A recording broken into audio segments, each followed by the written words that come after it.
Okay, buongiorno. This is the last Italian word I would say today. Thank you to be here. Welcome. There is one seat here, if you want, another seat here. Okay, I'm very happy to be here with our guests. So today we are going to talk about branding, no branding, who knows, how to remain relevant in tourism in this world that is changing. And I'm very happy to have as a guest Catherine Warrilow, I said that correctly.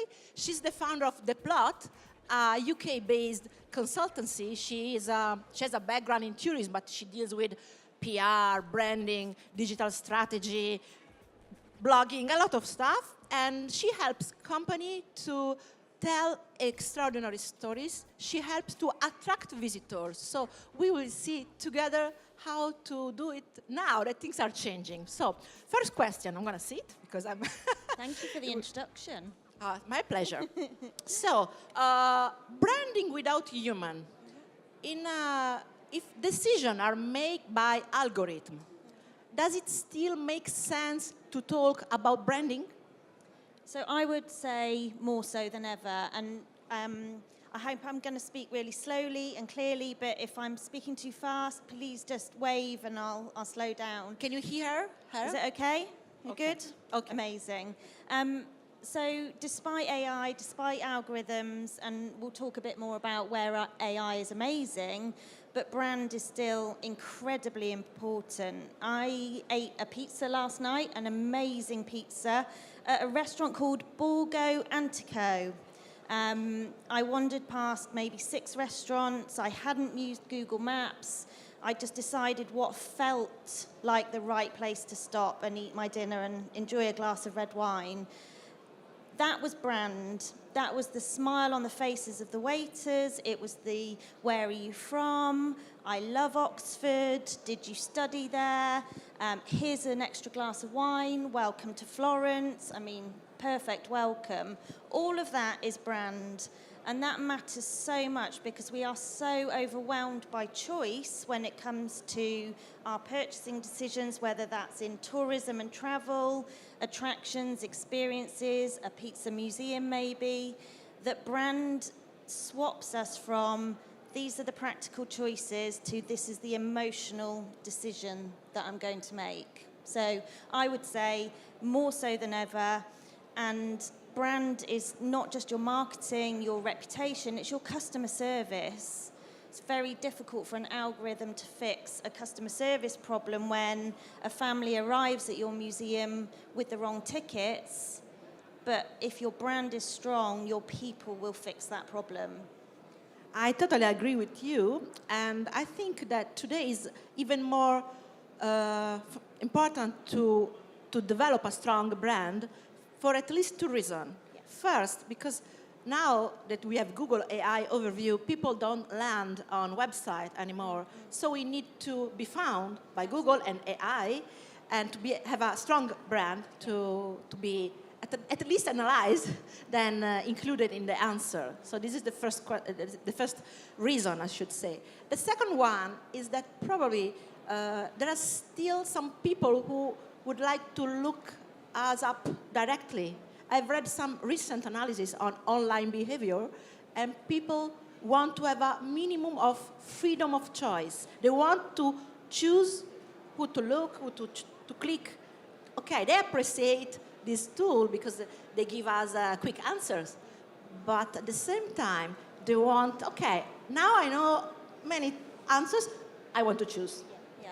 And a quick answer can be good, but the problem that gives you for your brand is that maybe it's not completely accurate information. So you find that you maybe reach more people, but when those people find your hotel, your restaurant, your museum, that it's not quite what was described to them. So then you have a challenge with managing visitor expectations. I think AI is a fantastic way of helping people to find that shortlist. I have one client, Invisible Cities. Zakia, their founder, is here today at BTO. She's speaking on a panel tomorrow about sustainability. And we've spent a lot of time this year optimizing the content, the website, social media for AI. So we have now lots of bookings for their walking tours across the UK that come specifically from ChatGPT. But we've had to do a really good job of the brand storytelling to achieve that. That quick, easy choice, it still has fundamental brand strategy behind it. What story are you telling? Who are you talking to? What problem do you solve for them? How do you want them to feel about that experience in a very conversational way? All of the SEO practices that were bad 5 years ago are still bad. You are spoiling my next question. I was just to ask you, in this changing world, AI and SEO, search engine optimization, probably the old technique don't work anymore, right? The old technique still works to a certain extent. So the things that didn't work particularly well were stuffing keywords into content for the sake of it, building links that weren't really very valuable, thin content written purely for SEO. That's still true.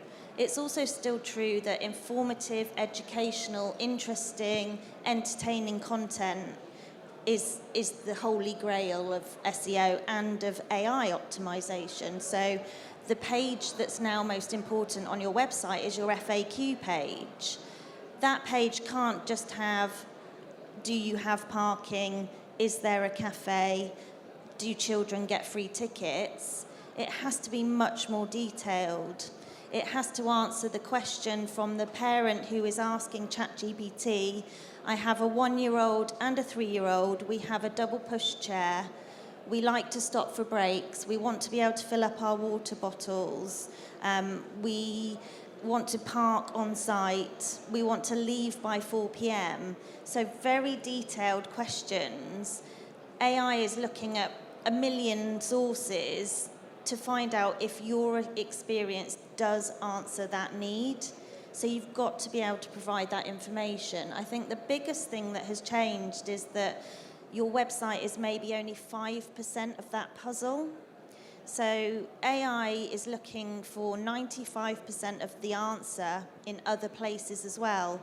Reddit, YouTube, TikTok, TripAdvisor, Google reviews, other websites that talk about your brand with the same storytelling as you do, looking for that consistency.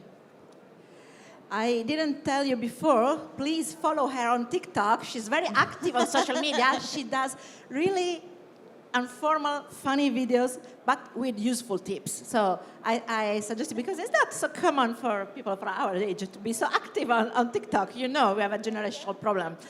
Going back to SEO issues, I think, yes, old technique that don't work anymore. We mean keyword stuffing, we mean over-optimization, we mean shallow content full of keywords just to be found by Google. That doesn't work anymore. What works is optimization for accessibility.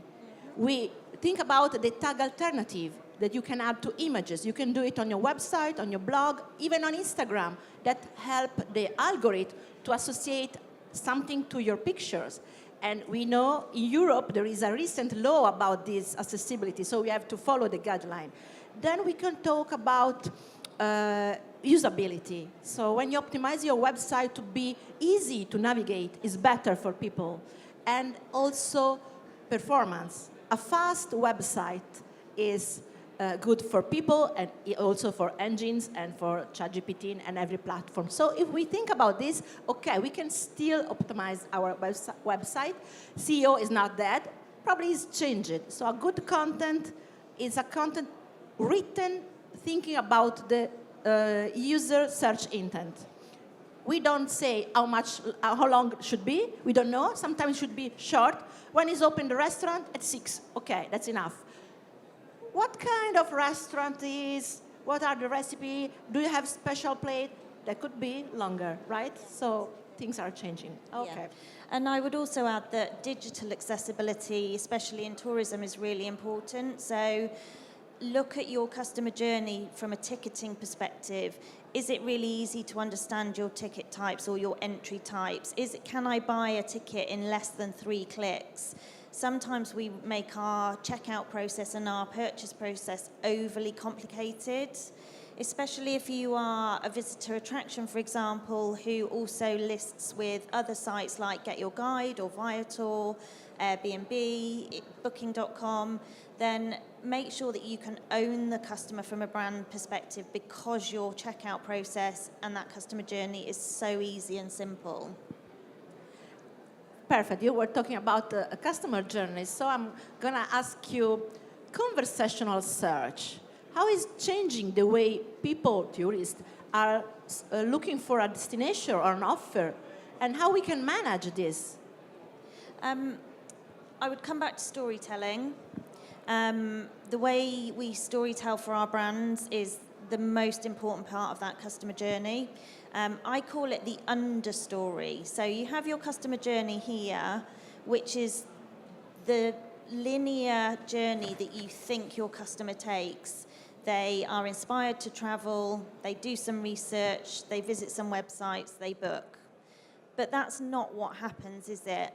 The understory might start in a WhatsApp group chat, it might bounce to Reddit, to TikTok, back to the group chat, some Google reviews, to TripAdvisor, to a website, to another website, back to the group chat.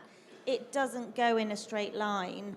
And I think when you're thinking about storytelling and content creation and how your content will stand out from your brand perspective, you've got to remember that customers are going like this rather than this. So how do you make sure that they end up with you as their purchasing choice through all that confusion and chaos?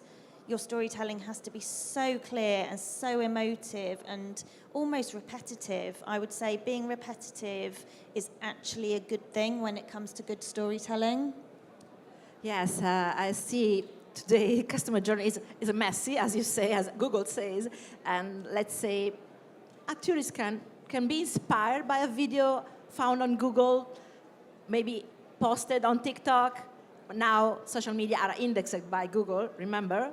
And maybe in this video there's a guy saying 7 reasons why you should visit this little known village. And then that person goes on ChatGPT and asks the same question, why should I visit that village? And then it got a lot of answer, included a list of hotels sorted by booking.com. And we can book the hotel directly from ChatGPT. This feature is not available in Italy yet. UK, is it available? Oh, yes. So in UK, people can book directly via ChatGPT. And then maybe that person land on another website about destination, maybe, and find a chatbot asking, how do I get there? Or maybe what can I do there? Where can I have good food? So it's really hard to see all the pieces of information around the web. And now the platforms are rich in information, but the changing game is the fact they remember our preferences. I'm a mother with a kid of 10 years old. I don't want to see offers related to singles or to young couples. I'm not young. And so I appreciate when the platform remember my preferences. I'm a gourmet. I like to go in tasty places. And then it's a machine learning. So every time I come back, I found better result. So it's hard, will be hard in the future to distinguish from the bot from a human. We don't know. So I think the two things combined are what are really powerful. So I live in Oxford in the UK, and I get to experience lots of travel and tourism brands and experiences. But I haven't been on enough food tours. I love food. I love eating out. I love trying new food. So I asked ChatGPT to find me the cheapest food tour in Oxford and also the most expensive food tour in Oxford. And I booked them both. Now, my expectation was that logically the expensive one would be better. And it wasn't. It was terrible. I would go as far as say it was boring. And there definitely wasn't enough food. The £13, €15 tour was extraordinary. And that was because the guide was the most incredible storyteller. He was so animated. He was full of knowledge that you would never ever find anywhere else. You wouldn't find it on Google, you wouldn't find it through AI. They were his own stories of shops, restaurants, dishes, recipes, handed down through generations. We tasted incredible ingredients, flavors, we were told how to cook with them. And I've told everybody about that tour, and I know at least 6 or 7 friends and family have already booked that tour. Should he put his prices up? Absolutely. But his brand means that he has no marketing costs. None. Because his word of mouth is so powerful, because he created this very emotional connection with his guests through his storytelling. So that partnership between me finding him through AI originally and the onward word of mouth that explodes his popularity is what is really powerful, I think. I was going to ask you just some example, but you just did it. But maybe you can give me a more theoretical answer about storytelling and authenticity, two words that I really love. So I was going to ask you, but you already told us. So do you think small business can get a point about this new changing scenario? I think absolutely, and I would go back to my point about repetition. Especially as small businesses, we have this fear that we have to be doing all of this incredible marketing and content creation all of the time. So every Monday you say, what crazy thing can I say about my business this week that is going to grab people's attention and be different and new and fresh? Whereas actually the audiences that we were just about reaching, who were just starting to understand our message, are now seeing your brand new message, because you have this pressure to be different all of the time. So I would keep your marketing really simple. It will stand out better. It will be less work for you.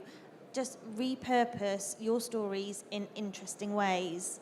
I listened to a talk from the marketing team at Haribo recently, the gummy sweets.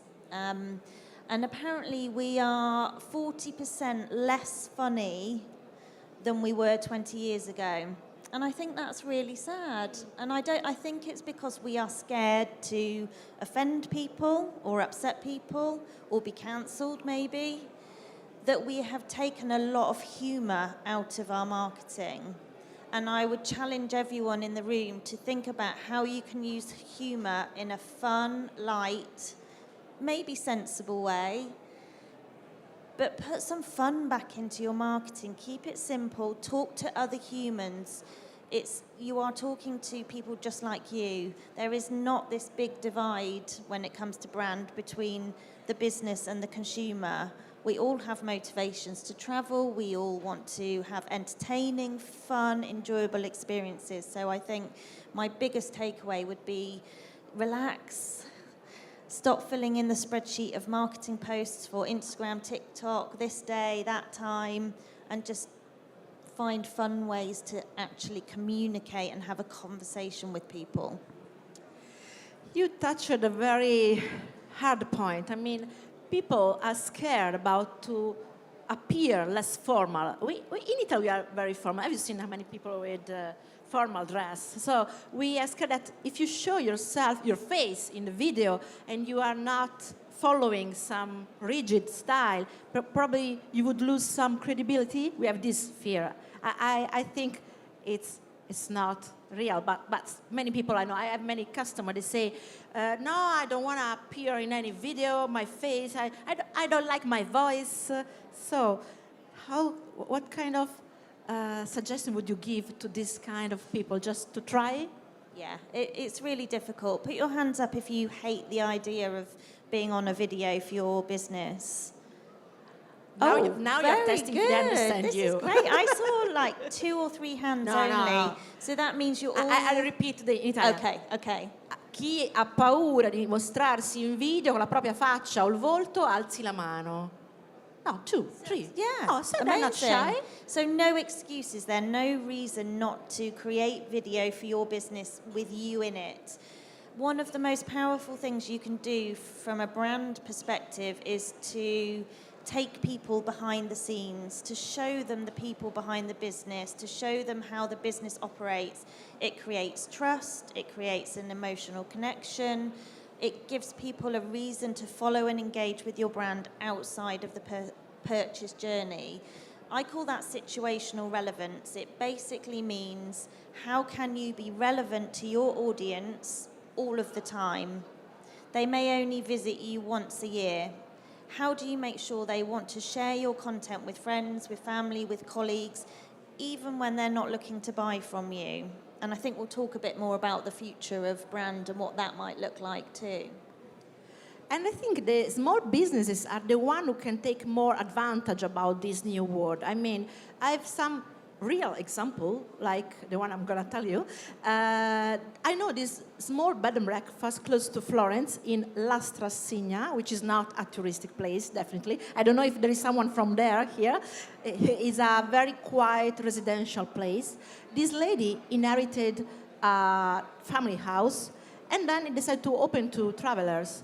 And she opened her Instagram profile and she posted everything. I mean, this is the room where I used to play when I was a child. This is the courtyard when I'm serving breakfast. My father parked here, the van. And these are the cake I'm preparing for breakfast using my grandma recipes. And she speaks in a very genuine way, in a very warm way. And she showed also her vulnerabilities. And she got 100,000 followers on her own without ever paying. It took some years, I mean, not in just a few months, but she did it, and she filled the guest house without ever being listed on Booking.com or Airbnb. So she can do this because she just show what is her life, everyday life. I mean, when something is broken, her husband tried to repair it, and she showed a video. My husband is trying to repair this table. Hope it works. So she's genuine. It's a beautiful opportunity. And back to your question about small businesses with very small budget, this is an ideal opportunity. I see this content on my own personal TikTok and Instagram feeds all the time, and the algorithms are actually helping you to see content that is more relevant. I had my hair cut recently. At the moment, all I see is videos in hairdressing salons of women my age having a new hairstyle. I could watch those for hours. Me too. And it's the same premise with the B&B example. We love to see the creator making the cake, making the bed, setting the table, arranging flowers, all of those things, because it transports us to that place. How do I make someone feel that they are here with me? How do I make them think, that's where I want to be when I next have the opportunity for a weekend away? Because that 100,000 people following will absolutely be translating into bookings. And that direct is booking, free, no free. intermediation, yes. Yes, free marketing. And I follow her, even I think I will never go live there because I live in Florence. But it's so nice to follow her that it's entertainment, you know, it's not just marketing. Okay, let's go back to one point you mentioned it before, the need to be consistent and to repeat now and then the same message. Because what I see in my experience, I'm a consultant too, is that people think that one-time message is enough. Let's take the example of in a few days, we'll be in the Black Friday week. So in this period, companies, even travel operators, decide to run a campaign maybe on social media, they activate some ads, and they think that's enough. But the problem is that in that week, everybody's bidding, so your audience will be overloaded by touristic offers and generic offers as well. So probably my suggestion should be start early, talking about your offer, what is about, who are you targeting, what is different from the other competitor. But at least in Italy, we tend to arrive close to the date.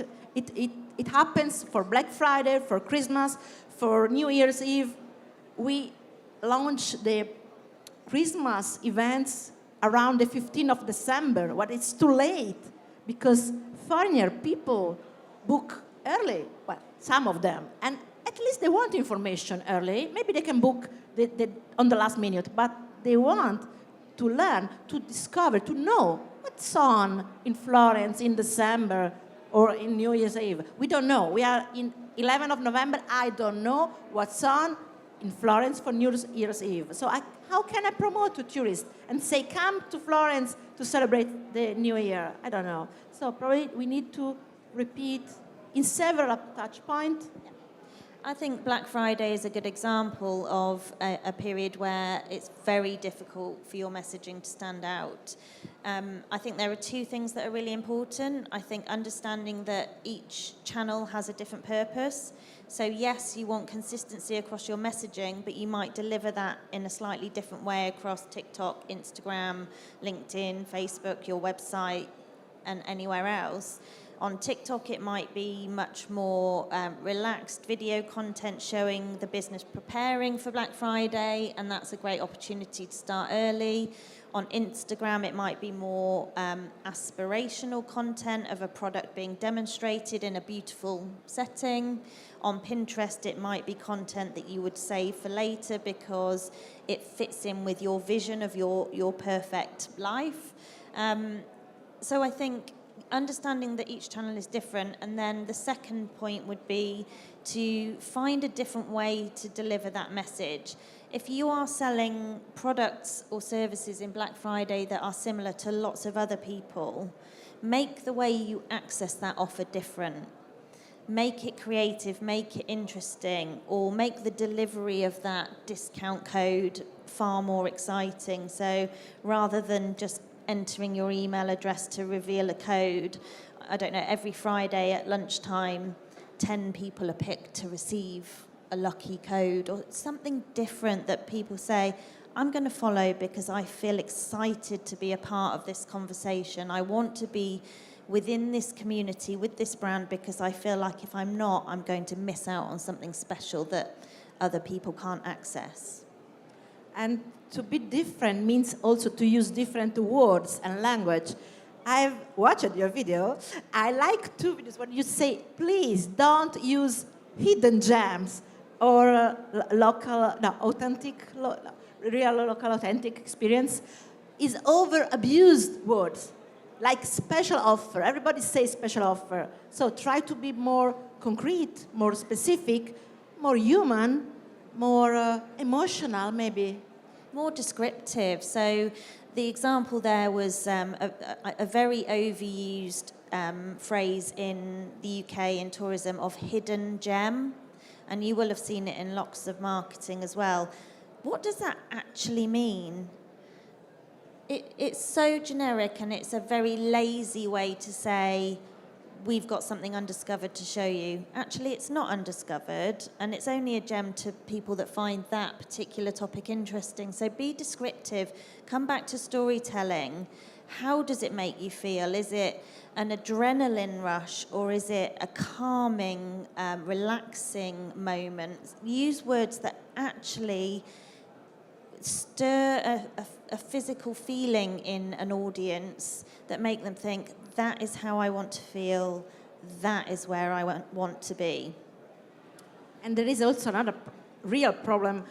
The attention of the user is very limited. When we open Instagram or TikTok, our feed is full of videos, of reels. So you need to grab attention in very few seconds. So probably you need a powerful hook to get attention, but you need also something to say. Otherwise, the people, okay, I open it, but it doesn't interest me, and you just scroll. There are thousands of other videos relevant for me because the algorithm is very good in showing things that interest me. Absolutely. So coming back to the example that I call situational relevance, think about what people are looking to escape from when they buy from you. So if you run a luxury spa, for example, rather than your TikTok content saying, welcome to our spa, maybe the hook should be what happens when you close your laptop on Friday and don't have to think about work again until Monday. That's what we allow you to do. So you are creating a relevant hook up front in the first 3 seconds, targeting specifically the audience that you know are looking for an escape from a busy working week, maybe from small children, some time just for them to stop and relax. No laptop, no phone, just being spoiled and looked after. In Florence, we have a very big spa where phones were not allowed till a few years ago. Now they're allowed only outside, but inside you cannot bring your phone. Well, you can bring it, but you have to keep it off. It's not common in Italy because we are very smartphone addicted. And normally, in general, people think about AI in a sort of negative way, but I think that small business, but also everybody can use AI to save time. I mean, I can use AI to do repetitive, boring tasks like analysis, or maybe not exactly copywriting, but maybe brainstorming for copywriting and translating, sorry. But it can help a lot. So I can use this tool for this task and have my time, my saved time, to do something else. For example, if I were a hotel manager, I would ask, or a restaurant manager, I would ask myself, how can I improve my customer experience? What do you think? Yeah, I think you're absolutely right. And this is what I think is really exciting for small businesses because it's so easy and accessible. So this is how I would split my time if I was, for example, doing the marketing for a restaurant. I would use ChatGPT to find out what the top 10 pizza restaurants being recommended by AI assistants in Florence are. I would then find out why those 10 are being recommended. And if I wasn't one of those 10, I would ask, how do I make sure I'm not only one of those 10, but I am at the top of those 10? I would also ask what people were saying on TripAdvisor and Google about those restaurants. So what were people recommended? What were the top 5 qualities of those pizza restaurants that customers really appreciated? And I would look at my own reviews and see where the gaps were. Was it price? Was it service? Was it special treatment for a birthday? Was it a cake for a celebration? I would then not use AI to create content to demonstrate those points and the useful, not unique, because unique isn't always good. Unique doesn't always solve a problem. Useful selling points that my restaurant should be known for. An incredible pizza with very unusual toppings, or the best customer service in Florence. So, as you rightly say, use AI for the research, the brainstorming, the analysis, the understanding of where you are visible and where you are not visible, and then use human time to create interesting, emotional content that will connect from one person to another. So copywriter will be happy to know their job is not gone because, I don't know, is in UK. In Italy, now and then we have newspapers saying, okay, many people will lose their job because there is AI.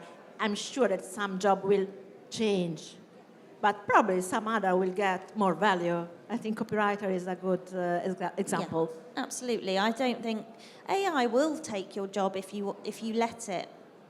AI will protect your job if you use it in a smart way to give you back time so you can use more of your brain in more interesting, creative ways to do your job better.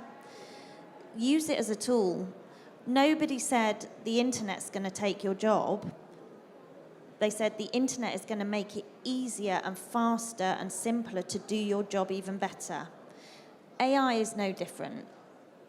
I agree. I've seen the dot-com period, the burst of the bubble, so the arrival of internet, and someone didn't survive, but someone gone. So every time we have a big revolution like this one of AI, can be an opportunity. We have to understand how can I use this tool in the smart way, not in the lazy way. I mean, I have students that they just copy. That's not a good way. But since we are talking about future, 5 years from now, do you think we will still be talking about branding or brand? I absolutely do. I think we will be, but in a slightly different way. I think consumers' expectations will carry on growing. I think people will expect there to be a community around a brand all the time. And there are some brands that do this very well already. You think about banks like Monzo starting to create co-working spaces. So they're adding value to their customers outside of their banking needs. I think consumers will expect to have some level of co-creation role within a brand. So consumers will expect to have much more of a say about how that brand behaves, how they reinvest their money, the charities and causes they support, how they deliver their products and services to customers.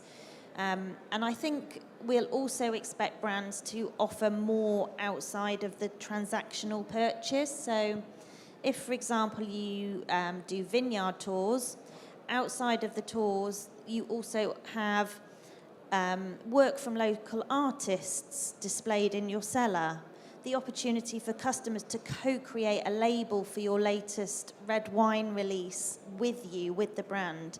We want to feel invested in the brands we spend money with. We expect a lot more back from that brand if we're going to give them our money and remain loyal to them. I agree. I think brands will always exist. Obviously, things change. New way of traveling. As you said, I like this mixed way of wine experiences. Categories will change. Let's think about leisure, business and leisure, or staycation, stay vacation, new words that refers to new way of traveling. So things can change, but people will always love to identify with something. If that something represents values, passion, emotion, then it works. So it will be crucial for us as a brand to communicate brand values and emotion. Otherwise, they don't feel the connection, right? Yeah, absolutely. I mean, you look at Airbnb, we didn't know we wanted to go and sleep in someone else's house before Airbnb. Now, I would imagine that 50-60% of our accommodation is booked through an Airbnb or similar experience over a hotel. We didn't know we wanted to ride in a car that wasn't a taxi until Uber. We didn't know that we wouldn't have to take a DVD back to a shop before Netflix. Innovation comes from brands. I think it's very unlikely that in 5, 10, 20 years' time more, that we'll say, I wear these boots because they're comfy. I wear these boots because I like the brand, I know they're good quality, they have a reputation. You wear Nike trainers because you have an affinity with that brand as well as liking the way those shoes feel on your feet. You like the way they look. By human nature, we need that relationship with brands. I don't think it will go away. I think AI will make it easier for us to find brands that we have an affinity with, and I think it will make it easier for brands to understand what they need to give their customers to earn their trust and loyalty. Yes, you give us an excellent example of a new way of traveling or going around, and we know for sure that even players will change. Someone say, maybe in 5 years, Facebook will not exist anymore. I don't think it's a bad news. Or at least other famous player will disappear because things are evolving. So, but people still love to travel. They will like to come to Florence or to Oxford. So we need to understand what they want to do in Oxford or in Florence and how to talk with them. Today we have social media, we have blogs, we have website, we have portals, we have Reddit, we have so many platforms. It's not easy to manage all this job. Probably one of the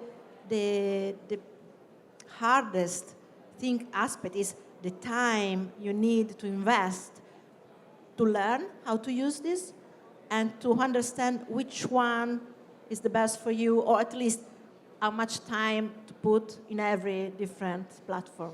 And I also wonder, I have a hope that AI might help with over-tourism.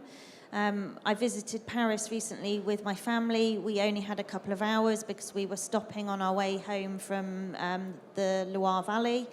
And we asked ChatGPT for a 3-hour walking itinerary. And we asked specifically to avoid the main tourist destinations. And we went and had a coffee and a pastry in a tiny shop on a back street, 10 minutes from the Eiffel Tower. We walked through the most beautiful flower market. We saw things that we wouldn't have seen on our own, that AI gave us access to. Now, over-tourism is a much bigger and separate conversation to we're having today, but I do think it has the opportunity to help people explore a city in a different way with the confidence that they might not have if it wasn't for the storytelling from a brand that had been delivered with the help of an AI assistant. I also think that gives a very good opportunity to small businesses operating walking tours or self-guided tours to attract a bigger audience of people who are becoming more used to not going to the main tourist destinations in a city.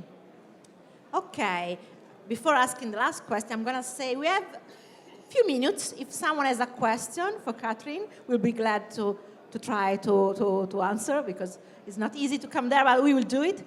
So think if anyone has a question. Okay, we understood everything you said. So tomorrow, they are going out. The first thing they should do. Just one very practical suggestion you can give them. I would ask someone to look at your customer journey for you. Someone who can be impartial. I would ask them to imagine they are looking for your product or service and to tell you exactly what happens across their search, their Google, website, social, and I guarantee they will give you at least 5 gaps where information isn't clear, information is out of date, images don't reflect what you actually do, a ticket is missing or confusing, there's a negative review that you maybe haven't replied to. So use this as an opportunity to do a very small audit of what your customer is seeing, because we all get too busy to look at how our customer is seeing our business. We get so wrapped up in how we see our business, how we see our marketing, that it's very easy to forget what other people are seeing. And I guarantee you'll find at least 5 things that are very quick and easy to fix and will improve that customer experience from a brand perspective. Thank you. So, is there any question for Catherine? C'è qualche domanda per Catherine? Potete farla in italiano o in inglese? Se fate in italiano, provo a tradurla. Is there any question for Catherine? I really like questions, so please don't be shy. 5 minutes. We just left. No, but even curiosity. No, my curiosity now. Oh, thank you. Okay. You are going to ask in Italian and English? In English? Okay, I try in English. Okay. The question is, how can be an entrepreneur can be relevant inside ChatGPT, and how can change in the future the research, and maybe ChatGPT will substitute Google? So if I understand correctly, the question is, how can we make sure we're continually relevant if ChatGPT maybe replaces Google? Is that right? Okay, great question. I think even if you spend 1 hour a month thinking about how to future-proof your business, it will be the best time you could possibly spend. Use AI, use tools like ChatGPT to ask, this is my business model, this is what we do, this is what we think is incredible about it. How might that evolve over the next 5 years?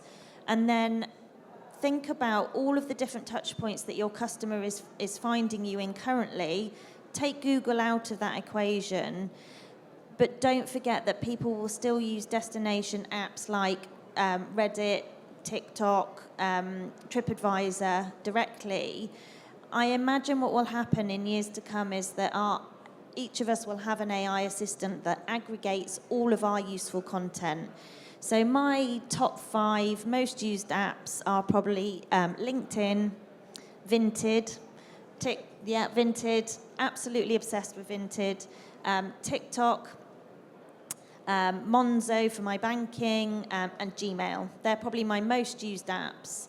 I would imagine that in maybe as little as 1 year, that I will press a button in the morning or voice activate my phone and say, hey, tell me what's new. And my AI assistant will say, I've bookmarked 5 videos from TikTok that I think you'll find really funny. I've checked your banking and your payment from your client is coming in today. I see that you've got 5 things on Vinted that haven't sold that have been listed for more than a month. Would you like me to relist them? And so on and so on. So when that happens, how do you make sure that you are an accessible part of that experience? Do you have a really good email marketing strategy? Are you creating really compelling content on TikTok? All of those touch points that are invaluable to your brand, if 90% of your visibility currently comes from Google, then you're in a danger zone, aren't you? How do you offset that risk by diversifying how accessible you are to your audience, whether that's directly through an email or through that level of AI assistant filtering? Does that answer your question? Thank you. Okay, yes, and beside that, every app has its own AI inside, so every AI of every different app can communicate and represent the scenery you just showed us. Okay, unless there is a very, very quick question. No question anymore? No? Okay, so I would like to say very big thank you to Catherine, a very You're big welcome. applause Thank to you. her. She's the first time in BTO, first time in Florence. First time. So very happy to have you here. And talking of brand storytelling, I wouldn't be doing myself justice if I didn't tell my story. So you'll find me on LinkedIn. I'm Catherine Morello. I think this is a beautiful stage for a photograph. So please do share your experiences. Share if you've enjoyed this talk. Come and talk to me afterwards. I'm always happy to give advice. I will be around all day, and I really appreciate you as my audience. Thank you. Thank you.